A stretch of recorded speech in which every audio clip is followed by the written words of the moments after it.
नमस्कार दोस्तों। आज के दिन को यानी कि 26 नवंबर 2025 को भारतीय टेस्ट क्रिकेट के इतिहास में काले दिन के रूप में याद किया जाएगा, क्योंकि आज के ही दिन दक्षिण अफ्रीका ने भारत को रनों के लिहाज से सबसे बड़ी हार यानी कि 408 रन से भारत को जो है एक हार उसी के घर में प्रदान की है। अब देखिए, क्रिकेट के अंदर हार और जीत तो लगी रहती है, लेकिन आप किस प्रकार से लड़ाई करते हैं, क्या जज्बा दिखाते हैं, ये आपकी मानसिकता को दर्शाता है। और दुर्भाग्य से भारतीय टीम हर विभाग में दक्षिण अफ्रीका से इस श्रृंखला में पिछड़ गई। अब ऐसा नहीं है कि ये रातों रात हुआ है। पिछले साल भी न्यूजीलैंड की टीम ने भारत के घर में ही 3-0 से करारी हार प्रदान की थी। तो हम पिछले 5 मैच अपने घर में हार गए हैं। अब देखिए, जो भी क्रिकेट प्रशंसक भारतीय टेस्ट क्रिकेट को फॉलो करते हैं, उनको पिछले 20-25 सालों में ऐसा याद नहीं हुआ कि भारतीय टेस्ट क्रिकेट की घर में ही ये स्थिति रही हो, क्योंकि हम घर में हमेशा जीतने के आदी रहे हैं। हम साल 2 साल में कोई एक मैच हारा करते थे, वरना हम आसानी से जीत जाते थे। लेकिन पिछले एक साल में जो दुर्दशा हुई है, ये बहुत ही दयनीय है। अब इसमें कई ऐसे फैक्टर हैं जो इसके मूल कारण है। ऐसा नहीं है कि कोई एक कमी है जिसकी वजह से ऐसा हुआ है, और हम इन सभी जो है कारण है, इन पे बात करने वाले हैं। तो देखिए, भारतीय जो इस दुर्दशा के प्रमुख कारण में से एक कारण है, वो है भारत की बल्लेबाजी। जी हाँ, अगर ये कहा जाए कि भारतीय टेस्ट बल्लेबाजी इस समय विश्व में स्पिन खेलने में सबसे कमजोर है, तो इसमें कोई भी अतिशयोक्ति नहीं है। ये वाकई में ही सत्य बात है।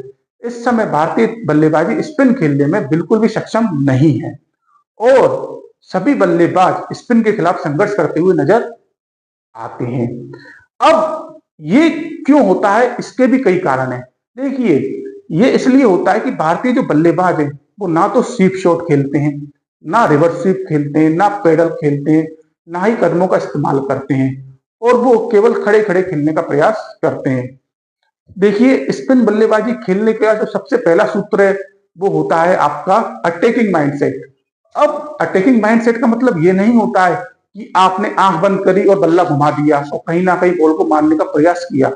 अटैकिंग माइंडसेट का मतलब ये होता है कि बल्लेबाज जो है गेंदबाज को दबाव में लाए और हमेशा रन बनाने का प्रयास करे। वो रन आपका सिंगल भी हो सकता है। अब देखिए, जैसे स्पिनर ने बॉल करी और आपने उसको आगे बढ़कर डिफेंड कर दिया, वो भी अटैकिंग माइंडसेट है। जैसे कि पुजारा किया करते थे, आपको गेंदबाज को ये तय करना मुश्किल करना है कि मैं बॉल को कहां पे लैंड कराऊं। अगर आप एक जगह खड़े होकर खेलते रहेंगे, तो आपको गेंदबाज के लिए काफी आसान काम कर रहे हैं, क्योंकि उसको फील्ड सेट करने में और अपना टिप्पा सेट करने में बहुत आसानी रहेगी। और भारतीय बल्लेबाज यही गलती करते हैं। भारतीय बल्लेबाज क्या करते हैं, केवल खड़े हो जाते हैं और बस प्लेट करते हुए चले जाते हैं, और उसमें क्या होता है, गेंदबाज अपना टिप्पा सेट कर लेता है और फिर आप भाई कोई ना कोई गेंद पे एज दे के आउट हो जाते हैं। अब क्या हुआ, आपने गेंदें तो खेली, लेकिन आप रन नहीं बना पाए और आप आउट हो गए, तो जो है कोई भी फायदा नहीं हुआ। तो भारतीय बल्लेबाजों को स्पिन के खिलाफ बल्लेबाजी करना सीखना होगा। उनको अपनी बल्लेबाजी में कुछ नए शॉट्स निकालने पड़ेंगे, तभी वो गेंदबाजी के खिलाफ सफल हो पाएंगे। अन्यथा स्पिन गेंदबाजी को खेलना उनके लिए ऐसे ही मुश्किल रहेगा। अब इसमें एक चीज देखिए, केएल राहुल 2014 में उन्होंने अपना टेस्ट क्रिकेट में पदार्पण किया, यानी कि डेब्यू किया। आज उनको 11 साल हो गए हैं। 60 मैचों से ज्यादा उन्होंने मैच खेल लिए हैं। उनका बल्लेबाजी का औसत है मात्र 35। पिछले 25 सालों में मात्र 3 बल्लेबाज ऐसे हैं, आपके मुरली विजय, अजिंक्य रहाणे और केएल राहुल, जिनका भारतीय टॉप ऑर्डर में 40 से कम का बल्लेबाजी का औसत है टेस्ट क्रिकेट में। क्योंकि भारतीय बल्लेबाजी हमें जो है हमेशा से अच्छी रही है, और भारतीय टीम हमेशा से बल्लेबाजों के लिए जानी जाती है, और सभी बल्लेबाजों का हमारे टेस्ट टीम में जो औसत रहा है वो 40 से ऊपर का ही रहता है। राहुल ने इतना क्रिकेट खेल लिया, लेकिन फिर भी आज तक वो कभी भी जो है आपके अच्छे बल्लेबाज बन ही नहीं पाए हैं। अब इसमें बहुत से लोग ऐसा सोचते हैं कि अरे राहुल को खिलाना चाहिए, क्यों? क्योंकि वो घर में नहीं चलते हैं, लेकिन विदेशों में वो अच्छा प्रदर्शन करते हैं। और विदेश के जो दौरे होते हैं उनके लिए राहुल का होना बहुत जरूरी है। तो देखिए, ये आपका एक भ्रम है। राहुल का घर में 40 का एवरेज है, वहीं विदेशों में मात्र 33 का एवरेज है। तो ऐसा नहीं है कि विदेशों में बहुत अच्छा करते हैं। हाँ, विदेशों में होता क्या है कि मानिए 4 मैच की सीरीज है या 5 मैच की सीरीज है, तो राहुल उसमें एक मैच में शतक बना देंगे, लेकिन उसके बाद फिर वही सिंगल डिजिट 20-30 ऐसे करके वो आउट हो जाते हैं। तो देखिए, मेरे लिहाज से तो ये होना चाहिए कि अब राहुल की जगह किसी अन्य बल्लेबाज को मौका देना चाहिए। क्योंकि देखिए, राहुल की बल्लेबाजी में खोट नहीं है, राहुल की तकनीक में भी खोट नहीं है, खोट राहुल की मानसिकता में है। राहुल पता नहीं क्यों एक बिल्कुल ही अति रक्षात्मक रवैया अपना लेते हैं और फिर वो कुछ भी नहीं करते हैं और प्लेट कर करके आउट हो जाते हैं, जबकि उनके पास सभी शॉट्स हैं। जब भी आपने देखा होगा राहुल एक फ्री माइंड से बल्लेबाजी करते हैं तो बहुत ही अच्छे बल्लेबाज नजर आते हैं। पर पता नहीं क्यों वो इस मानसिकता के साथ खेलते हैं और हमेशा अपना और टीम का नुकसान करते हैं। इसके साथ ही आप देखिए, आपके साई सुदर्शन 6 मैचों में 28 का एवरेज और घरेलू क्रिकेट में मात्र 39 का एवरेज। इनसे पहले शायद ही किसी खिलाड़ी को 40 से कम के एवरेज पे भारतीय टेस्ट टीम में मौका मिला हो, लेकिन केवल एक आईपीएल के अच्छे सीजन के बाद इनको टेस्ट टीम में मौका मिल गया। वहीं आपके अभिमन्यु ईश्वरम, सरफराज खान, ऋतुराज गायकवाड़ जैसे खिलाड़ी अपने मौकों का इंतजार कर रहे हैं और उनको मौके नहीं मिल रहे हैं।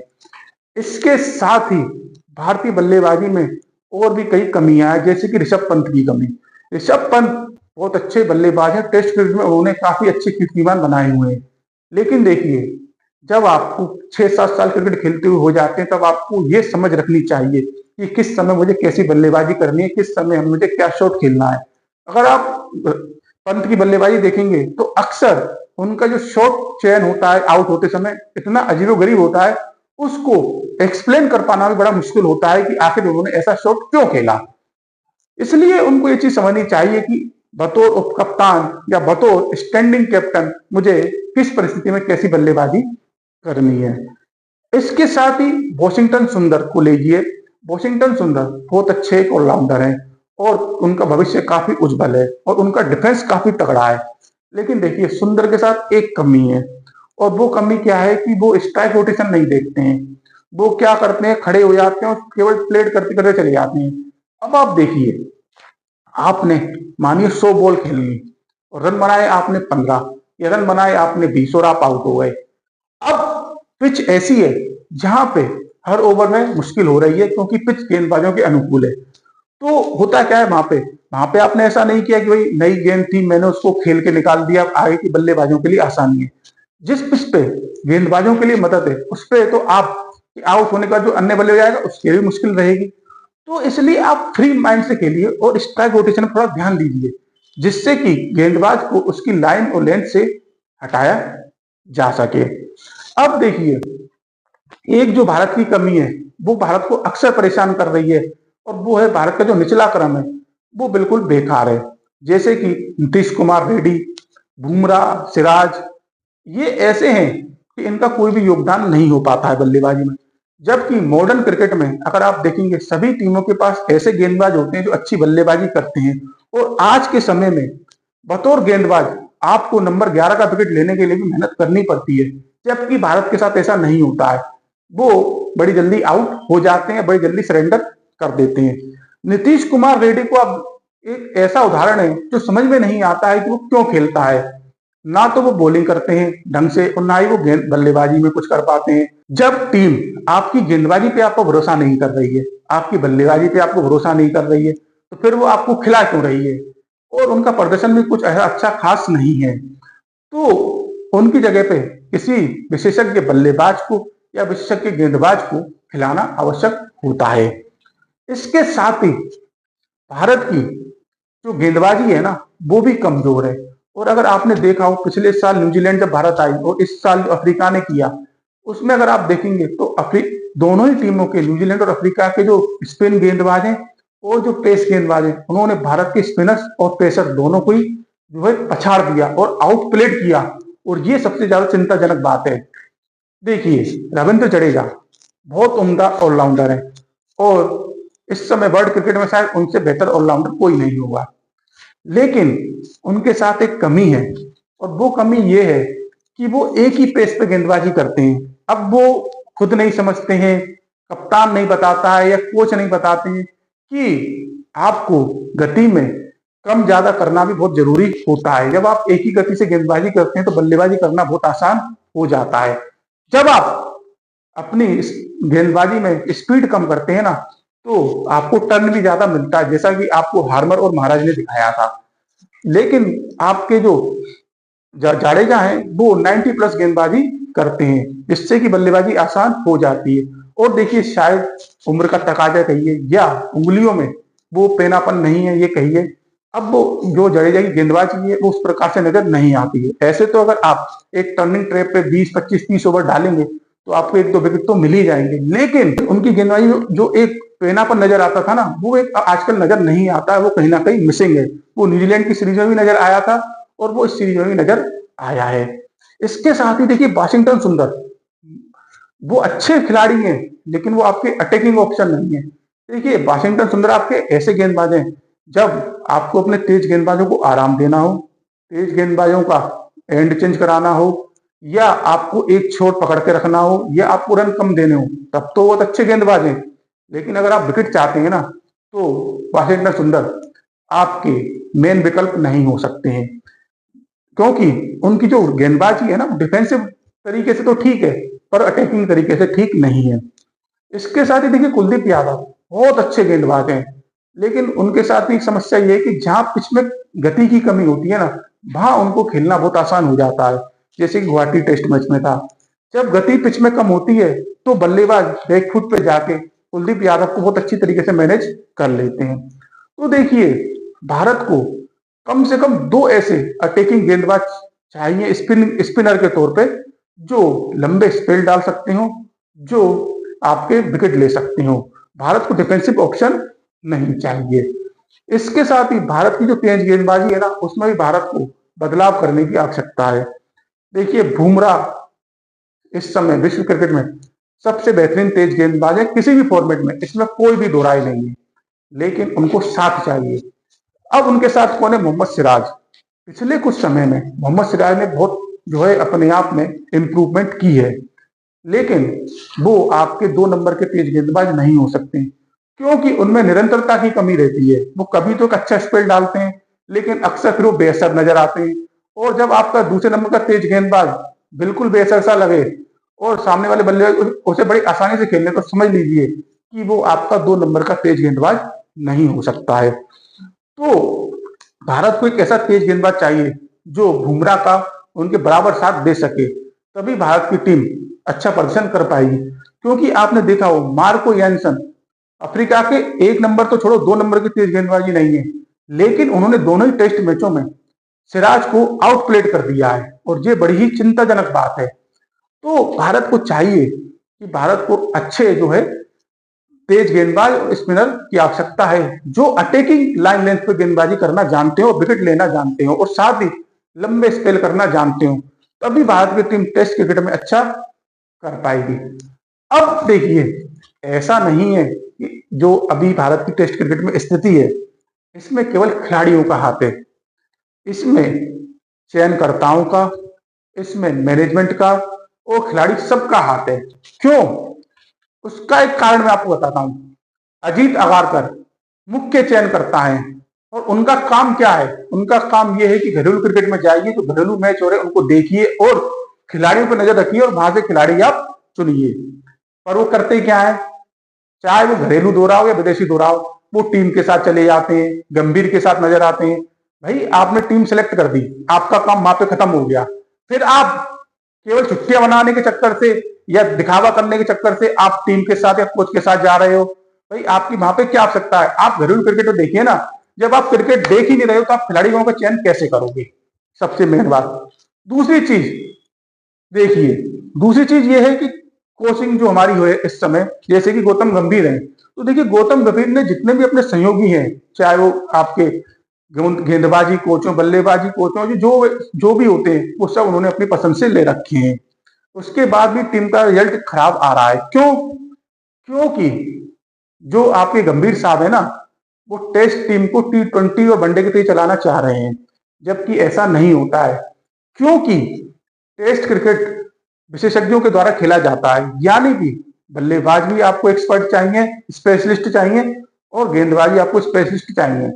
ऑलराउंडर जो है ना आपकी T20 और वनडे में बढ़िया रहते हैं, लेकिन टेस्ट क्रिकेट ऐसे नहीं चलता है। टेस्ट क्रिकेट में आपको बल्लेबाज प्रॉपर चाहिए और गेंदबाज भी आपको प्रॉपर चाहिए।